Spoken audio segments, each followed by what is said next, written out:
Hey guys, it's Jaquan back at you, just doing a recap um, of the Bible study that we just completed on lack, or better yet, should I say, lack. Um, we just kind of talked about a few different things. One of the things that I revisited was a conversation that we had in the Bible study concerning, we did one on fruits versus famine with a focus on famine. Um, we know that famine sounds a lot like lack. And one of the things that I remember highlighting is that in Amos 8 and 11, it talks about a specific type of lack, not a lack of water or bread, but that exists without the voice of the Lord, okay, which is a true lack. Um, Again, I did make a point to um, speak on us not downplaying those who are dealing with uh, a severe lack of resources. But one thing that we did talk about is the lack of obedience that a lot of leaders have, be it in some countries or some areas where we have the ability to make a difference, but we don't. Um, so, this also takes me back to a worship experience that I had in which God told me that there is no lack in His presence. Okay. And that was during a worship service. So really, what we kind of did was we looked at three different things or themes in regards to the children of Israel and in regards to lack. And one of those situations was the idea of water. And there were three different times when um, the children of Israel had a lack of water. That was in Exodus 15, it was in Exodus 17, and then it was also in Numbers 20 and 11. Um, and another thing we just kind of talked about was we complain and we will murmur to God a lot about things because we expect when God comes for it to look um, the way that it looked in the previous season, or for it not to look like it did in the previous season, because we imagine that if it looks the same, then the outcome is going to be the same, which is oftentimes not the truth. Um, so that was one thing that we talked about. Another thing we talked about was the lack of food. And one thing we learned in Exodus 16 is that God kind of, it wasn't a buffet, but God did kind of line up both manna, which is bread, and then quail. Okay, so God lined up both of those situations. And one of the things that I thought was really cool was when you read Exodus um, 16 and look at 16 through 18, you'll find something really kind of cool in that, where God talks about what He requires of them. And again, obedience being one of those things. And as they were obedient, it says in verse 18, and he that gathered little had no lack. Again, because as 17 says, as they were obedient and gathered, some gathered more, some gathered less.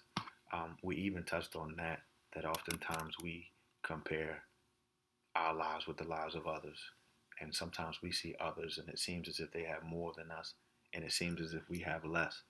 But we should really be concerned with our households and what God is doing for us, because if not, then we miss what it is that He's doing for us because we're so focused on something else, which leads to the next thing, which talks about protection. And we realize in Exodus 17 that um, the children of Israel were not focused on what they should have been. They were again murmuring about something that God had already done for them previously, so why wouldn't He do it again? They were complaining and murmuring about water. And once again, Moses went to God and provided that water. But in the midst of that complaining and them taking their minds off of God, they were attacked by the Amalekites. Um, and that proved to be um, a dangerous situation for them because lives were lost. Okay, so that was that whole situation. But then we also transitioned into going back to the Exodus 14 story and looking at verses 13 to 14 and really kind of bringing something out that I think we all need to pay attention to. And it was when uh, Moses said, stand still and see the salvation of the Lord.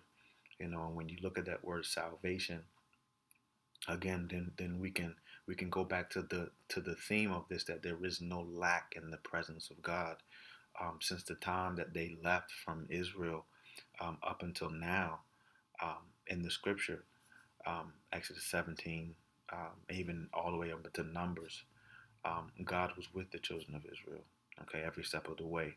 And they saw many different acts of him, the manifestation of him actually being with them. But what happens here is we miss a prophetic truth. Um, and we saw that, and I didn't remember both of the scriptures, but in Exodus 15:25, that was one of the two instances where God proved himself to the children of Israel. And I asked the question, I said, God, wait a minute. So you're proving yourself to us? You don't have to do that. But I thought about something and I said, okay, well, God, you know what? You desire a relationship with us. And in a relationship that we have, okay, the same with my wife and myself, I desire to prove to her I can protect her, that I can provide, that I can do these things for her, and vice versa. So when you're in a relationship, okay, which is the whole purpose of us man having a relationship with God, as we are in a relationship with him, that comes with the territory. I prove to God that I believe he's worthy by my actions, and he proves to me that he accepts my actions by his response. Okay, a response doesn't mean a new car, doesn't mean $20,000 in the bank. It just means it is well with thee. Okay, um, but furthermore, there was something else as we closed out and kind of touching on that whole salvation piece.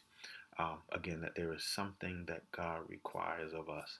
It cannot simply be a situation in which we are only going to God with the idea that he's supposed to do everything. There are some requirements that he has of us. You'll find that in Exodus 15:26 through 27. Okay, so that is the prophetic message, that if we can pay attention to that small thing that we may have missed through all of the miracles and all the things that God did, that if we can pay attention to that, it's not saying that if we make a mistake that we don't eat, if we make a mistake that we're not provided for. But again, when we talk about disobedience can provide the opportunity for lack. Okay, let's just say, for example, God tells me to write a book and I don't write that book, and it's 15 years later, and I'm complaining to God that I don't have money, I don't have this, I don't have that. Well, there was a reason why God said write that book. That book could have been the solution to your lack. Okay, so again, another thing that I would say is that it doesn't mean that you're not provided for. But if we can stand still and see the salvation of the Lord, what that means essentially is that we are going to see the abundance of God as well. As we do what Exodus 15:26 through 27 says, then we see the abundance of God. Okay? If you think I'm pulling that out of my head, take a look at Exodus 15 and go all the way down to the last verse. Okay? Because I believe this is another small thing that we could miss. And it says here, and they came to Elim, where there were 12 wells of water, 70 palm trees, and they encamped there by the waters. Now, one thing that I realized about Israel, my pastor just come back from there a few weeks back, and he says it is hot there. Okay, so they gave bottles of water, they gave water constantly. Okay, so I can appreciate the fact that it was very hot. Okay, and that there may be some murmuring, that you're tired of walking. However, what does God do? He provides. He provides abundance.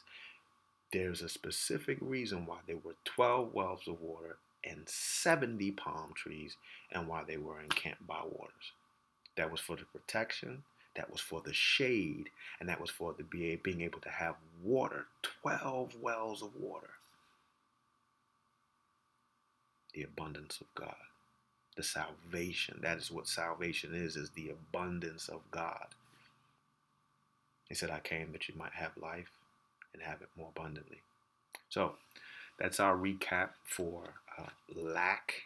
And I pray that if there's anything that I've said, that there was at least one thing that touched your heart, your spirit, that will allow you to have some faith that God is not a God of lack, but a God that can provide anything you need outside of protection, outside of food, outside of water, anything that you need.